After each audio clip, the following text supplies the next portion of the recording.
Chapter 10. Seeking Answers, Finding Friendships.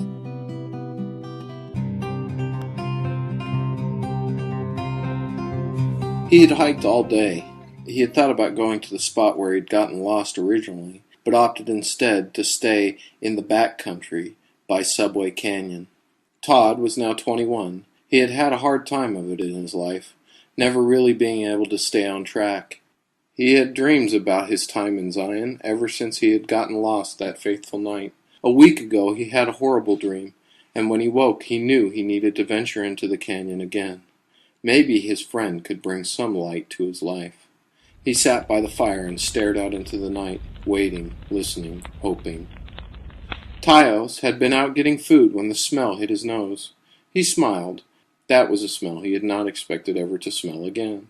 He made his way to Subway Canyon, and there alone by a small fire sat a much bigger version of the young boy he had saved so many years before. "Be careful, or you'll get lost again," he said, still well hidden in the darkness. "I hear there's a very good guide here, although I also hear he's hairy and smells bad," the boy said, standing at the fire, scanning the woods. Tyos stood and walked out to the fire. "I do not smell," he said with a smile. The young man walked over to Tyos and embraced him in a hug. "I'm so glad I found you," Todd said. Tyos smiled and they sat by the fire. They spoke of their lives and the things that had passed since their last meeting. Todd had gone home and started to get into trouble as a teen. He'd been floating with no real direction. Tyos sat and listened to the young man. "It sounds as if you need a cause," he finally observed. Todd looked at him, tears welling in his eyes. He had felt lost for a long time, before Tyos had shown him the way, and this night he would show him the way again. Tyos stood from the fire. "Let's put this out. There is something I want to show you." Todd stood quickly, and soon the fire was out. Tyos hoisted Todd onto his back, and they began to run.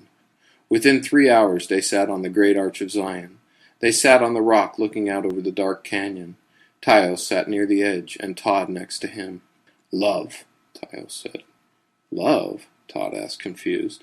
"Yes, your path is love. You have hidden yourself away from your heart. You need to let go of being lost. You are no more lost than anyone else, Todd. We all have no idea where we're going, and we're all doing it. Love will bring you peace," Tyos replied. "So you think I should date more?" Todd asked.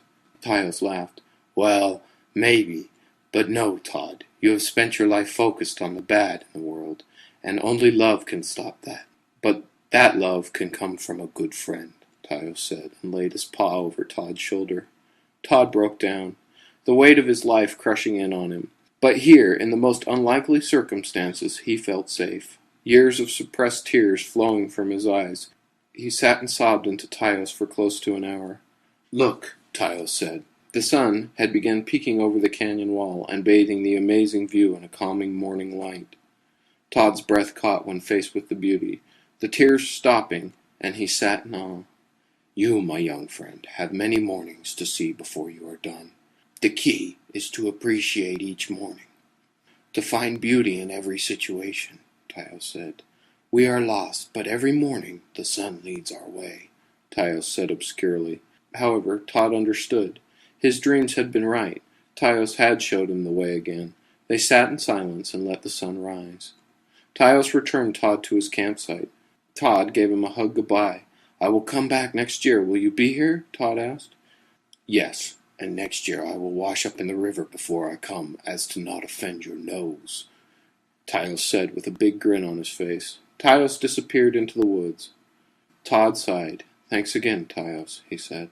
He went to work packing up his gear for the hike out of Subway Canyon.